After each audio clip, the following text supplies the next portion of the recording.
खुलुमबाय लोगोफोर, गोजोन फुंबिलि बयनिसिमबो। नोंथांमोनखौ गोदान भिडिअआव आरो फिन खेबसेबाव बरायनाय बावहरबाय।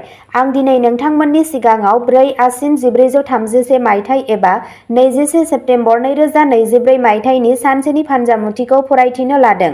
आसा खालामो नोंथांमोना भिडिअखौ नायना मोजां मोनगोन।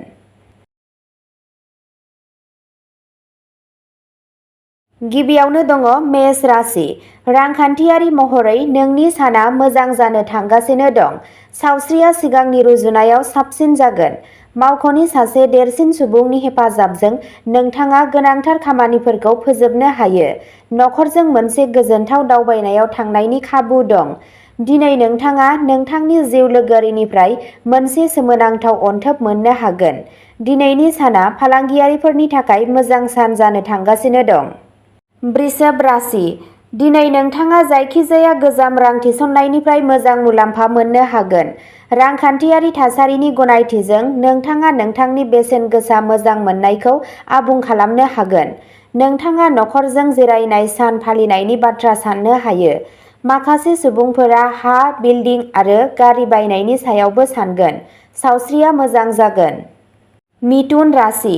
दिनै रां दोनथुमनायानो नोंथांनि जिंगानि गुबै जाहोन जागोन। मोजां गोहोखौ रैखा खालाम।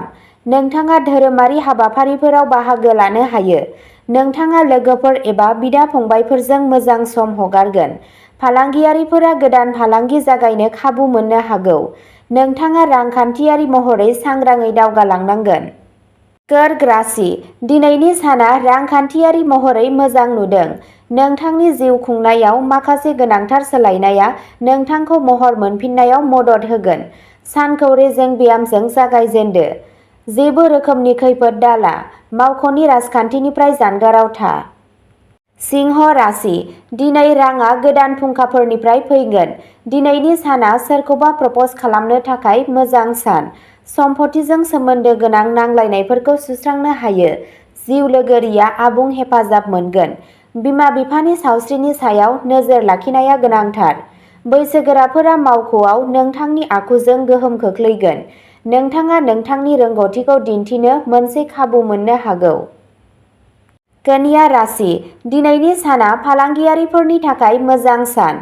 नोंथाङा सावस्रिजों सोमोन्दो थानाय जेबो गिदिर जेंनाजों मोगा-मोगि जानांनाय नङा।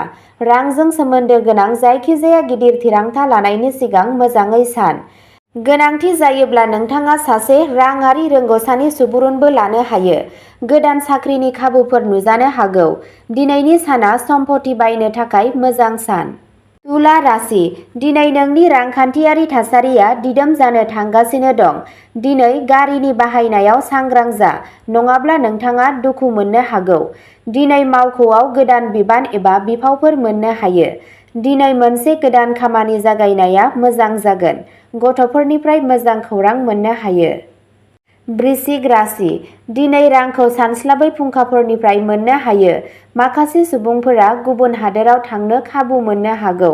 धोन बुथुमनायाव गोसो होनाया गोनांथार, मानोना फैबाय थानाय समाव नोंनो थोजासे रांनि गोनांथि जानो हागौ। दिनैनि साना फालांगियारिफोरनि थाखाय मोनसे गेजेरारि सान जानो हागौ। गथ'सानि सावस्रिखौ जोथोन लानाया गोनांथार। धनु राशि। दिनै नोंथाङा गोबां गोसो बोनो हानाय रां थिसननायनि खाबुफोर मोननो हागोन। जायफोरा साख्रिखौ सोलायनो लुबैयो बिसोरो गोदान खाबु मोननो हागौ।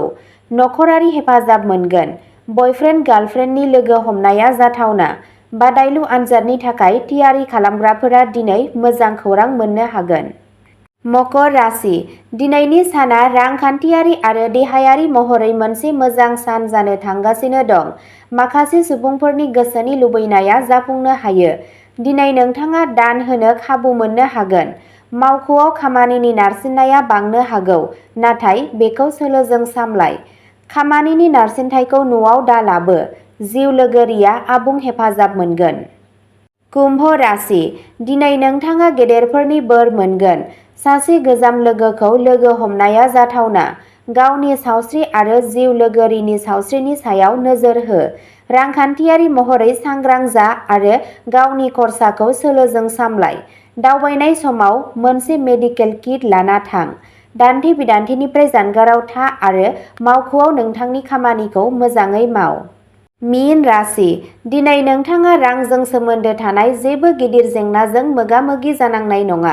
दिनै नोंथाङा गोसोआरि नारसिनथायनिफ्राय रैखा मोननो हागोन। माखासे थागिबिफोरनि हाबायाबो थि जानो हागौ। नोंथाङा नखरजों मोजां सम हगारगोन। फालांगियारिफोरा दिनै मुलाम्फा जानो हागौ। दावबायनायनि खाबु मोनगासिनो दं। गथ'फोरनि सावस्रिनि सायाव नोजोर लाखि। हारसिं सुबुंफोरनि जिउआव सासे जर'खा सुबुंनि हाबनाय जानो हागौ।